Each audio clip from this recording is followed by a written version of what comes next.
E aí, galerinha, voltamos, não é, com a nossa aula de direito penal, tá? Então, no bloco passado, nós demos algumas noções aí do edital do concurso, né, que como poderá vir, que ele não saiu ainda.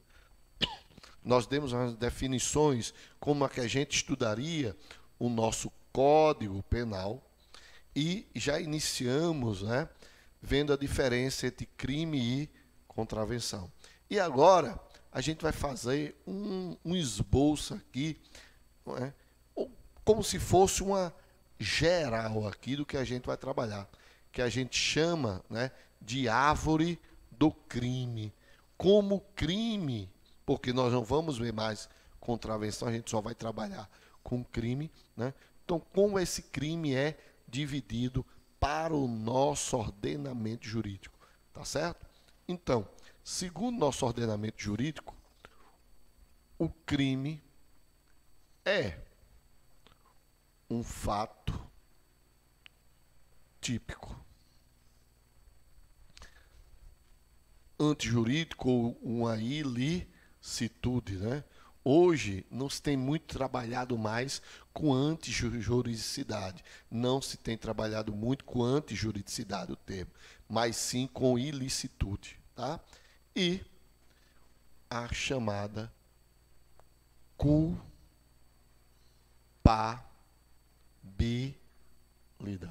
Então nós temos isso aqui, ó, para definir o crime. Então, um ponto logo importantíssimo, pessoal. Preste atenção.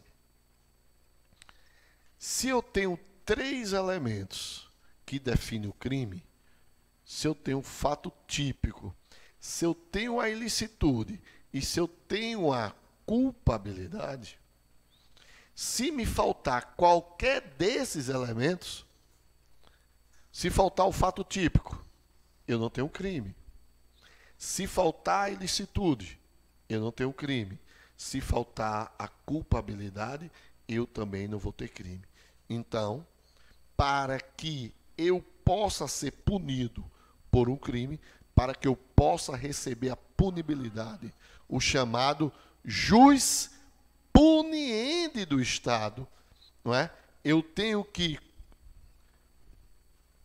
na minha conduta, ter cometido um fato típico, ilícito e culpável. Bem, cada elemento desse é subdividido, tá certo? Então nós vamos ter no fato típico, nós temos a conduta. Então nós vamos estudar a conduta, né? O que é conduta? É o ato humano, é o comportamento humano voluntário, não é? É a exteriorização da minha vontade. Então, ó, eu atirei. O meu comportamento humano foi o quê? Voluntário, né? Eu exteriorizei a minha vontade. Vontade de quê? De atirar, de matar. Então, a conduta é o comportamento humano voluntário. Comportamento humano, cuidado. Porque o animal não pode ser sujeito de crime. Só quem pode ser sujeito do crime é a pessoa física. E, em algumas situações, a pessoa jurídica. Cuidado. Ó, animal não pode ser sujeito de crime. Ah, Emanuel, e se eu pegar meu cachorro e vai passando o meu desafeto, eu soltar o cachorro? Veja, ele não é o sujeito do crime. Ele é o quê? O objeto para o cometimento do crime. Então, por quê? Porque para que haja o crime, essa conduta tem que ser voluntária. Eu tenho que exteriorizar, ou seja, é o aspecto mecânico, neuromuscular, consistente em quê? Em uma prática de uma ação ou de uma omissão, capaz de externar o elemento psíquico. Que elemento psíquico é esse? A minha vontade, tá? Então, conduta. Então, a gente vai ver também o seguinte, que existem excludentes da conduta, que a gente vai estudar, beleza? Mas só um exemplo, caso fortuito, motivo de força maior. Aí você tem a conduta. Você também tem o resultado, claro. Não é? Você tem o resultado. Ora, se eu tenho uma conduta, que é o comportamento voluntário, o ato de fazer, obviamente, quando eu pratico esse comportamento, eu causei um resultado.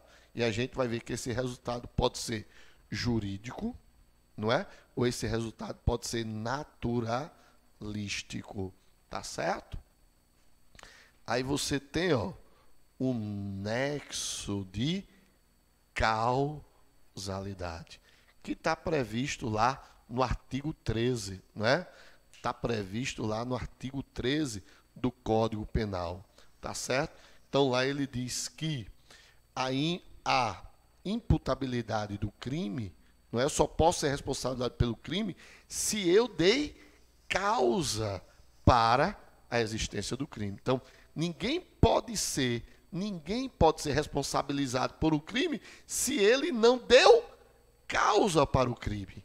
Aí ele diz, a causa é a ação ou omissão, sem o qual o crime não teria existido. Tá certo? Então, isso é o nexo de causalidade, não é?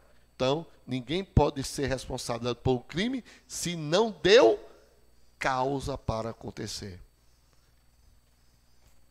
E nós temos também a tipicidade. Então, temos a conduta, o resultado, o nexo de causalidade e nós temos a tipicidade. Por que tipicidade, meus amigos? Ora, preste atenção. A tipicidade é adequação da conduta à lei, a um fato típico. Ou seja, é o chamado, já ouviram em direito constitucional, princípio da anterioridade da lei? Ou princípio da legalidade? Não há crime sem lei anterior que o defina. Não há crime sem lei anterior que o defina. Artigo 1º, né, do nosso Código Penal, princípio da reserva legal, princípio da anterioridade penal. Ou seja, para que aquela minha conduta, para que aquele meu comportamento possa ser penalizado, tem que existir o quê? Uma lei determinando que aquela conduta é o quê? Típica, que aquela conduta é uma infração penal. Exemplo, se eu matar alguém, vai ser crime por quê? Porque lá no artigo 121 do Código Penal determina que matar alguém é crime, homicídio. Tá certo? Então, e não basta, não é? Não basta só ter a lei. Essa lei tem que ser anterior à minha conduta. Senão ela não vai ser considerada crime. Tá certo? Então, tem que existir a lei e essa lei tem que ser anterior à minha conduta. Por isso nós temos a tipicidade. Então, nós temos elementos aí: conduta, resultado, nexo de causalidade e tipicidade. Tranquilo? Muito bem. E, meus amigos, a ilicitude.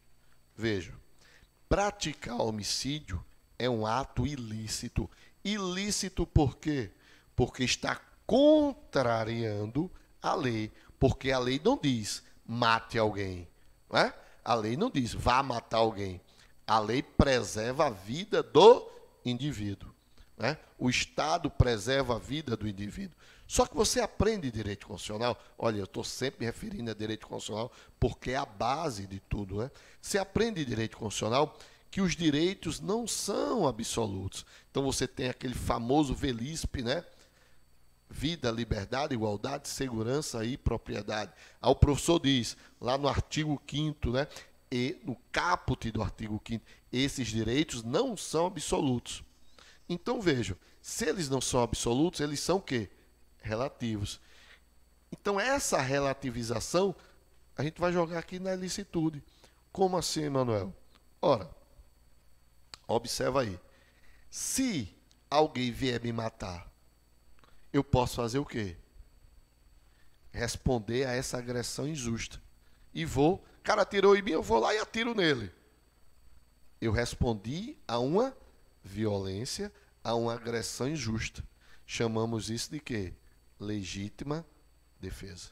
Então, primeira causa de chamadas excludentes de ilicitude, que estão previstas lá no artigo 23 do Código Penal.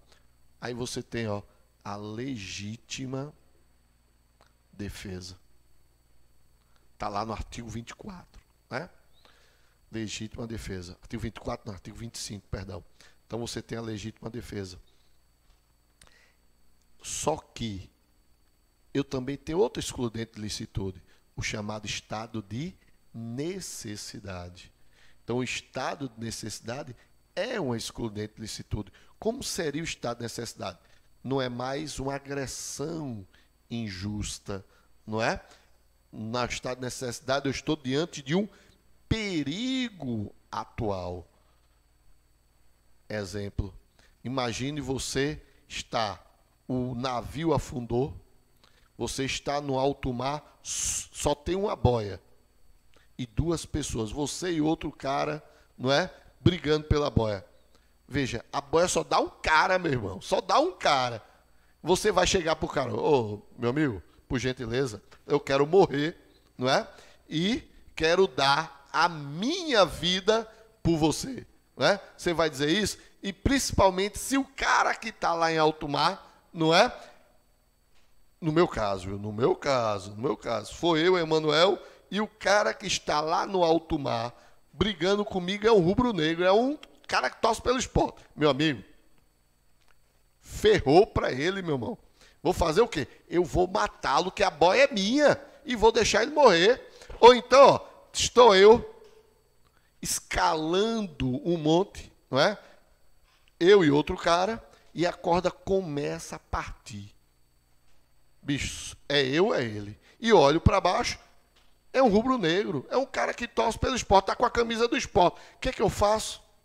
Tranquilo, corto a corda, né? Sem perda, né? Sem ficar com consciência pesada, tá certo?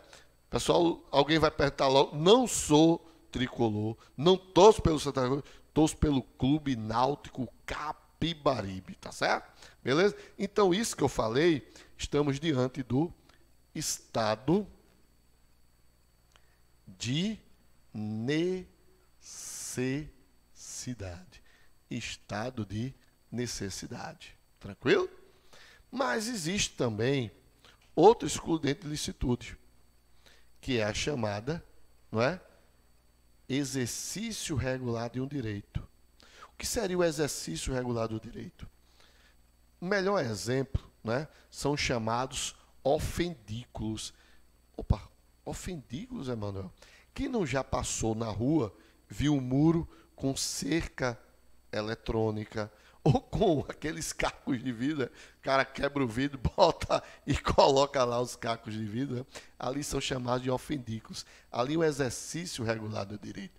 Ou então, você que gosta de MMA, não é? Estou aqui, ó, na minha forma aqui, sou campeão de MMA. Então, quando eu vou dar um golpe no cara, eu causei uma lesão. Não causei uma lesão? Se não fosse a excludente de licitude, exercício regular de um direito, eu seria preso por dar esse golpe. Mas ali, né, eu estou diante do exercício regular de direito, ou seja, eu estou sendo esportista, eu estou praticando um esporte. E aí, retira a lesão corporal. Tranquilo? Então, exercício regular de direito. Vou colocar aqui, exercício regular do direito. Mas é só isso que eu tenho? Não, pessoal. Eu tenho outro excludente que aí, ó, serve para você estrito cumprimento do dever legal.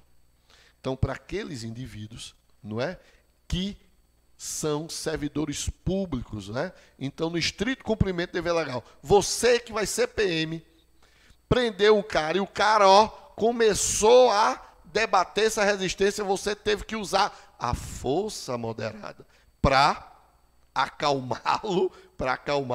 Então, veja, diante de uma situação fora isso, seria uma lesão corporal, mas diante do estrito cumprimento do dever legal, você teve que usar a força, algemá-lo, não é? Você o algemou, ali é estrito cumprimento do dever legal. E estrito cumprimento do dever legal. Beleza?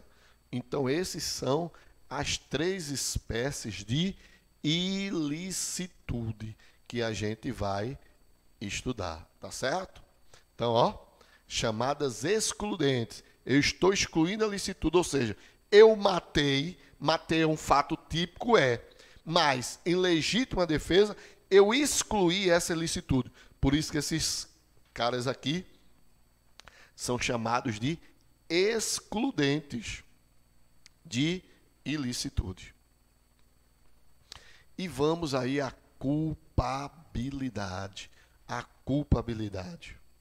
Veja, a culpabilidade eu gosto de trabalhar com esse bizu aqui. Pay. Aí você já lembra aqui, ó. Não é? Você já lembra aqui de tiro. Pay. Mas se você for um cara mais tranquilo, mais zen, não é? Aí você coloca, sou um cara ambientalista, não é? Você coloca IP, não é? O IP, plantei o IP, não é? Plantei o IP na culpabilidade. Ou então, você, não é? Aquele cara já, não é? Faca na caveira, é pay. Né? Então, ó, pay quer dizer o quê? Potencial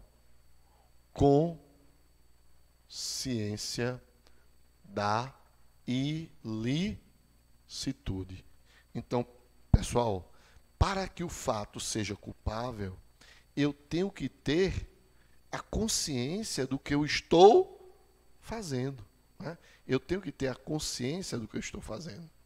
Tá certo? Então, por exemplo, o famoso erro de proibição, né? Então, a gente vai estudar isso aí, tá certo? Exigibilidade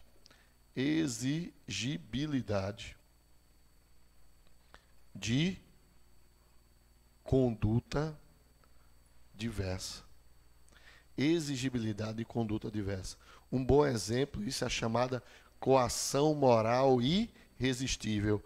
Coação moral irresistível, coação física irresistível. E, por último, a chamada imputabilidade penal. Imputabilidade penal. Ora, vejam, aí a gente vai trabalhar com critérios biológico, psicológico e o chamado critério biopsicológico. Não é? Então, como assim, Emanuel? Obviamente, aí você vai, quando você quiser chamar alguém de doido, você não chama ele diretamente a partir de agora. Tu chama ele artigo 26, tá? Artigo 26. Então, veja, lá no artigo 26 do Código Penal, está dizendo que os loucos, os doidos, né, eles são inimputáveis, ou seja, eles não possuem imputabilidade. Tá certo? Então, os doidos, está lá no artigo 26. E lá no artigo 27, ele diz que a maioridade penal inicia-se aos 18 anos. Né? Inclusive, sendo muito discutida essa questão da maioridade penal. Né? Então, se essa maioridade penal poderia ser diminuída, né? Discute-se aí a diminuição para 16 anos. Mas hoje, o cara só comete um crime se ele tiver no mínimo 18 anos completos. né? Então, a partir dos 18 anos. Emanuel, e se ele tiver menos de 18 anos, ele não comete crime? Não, pessoal.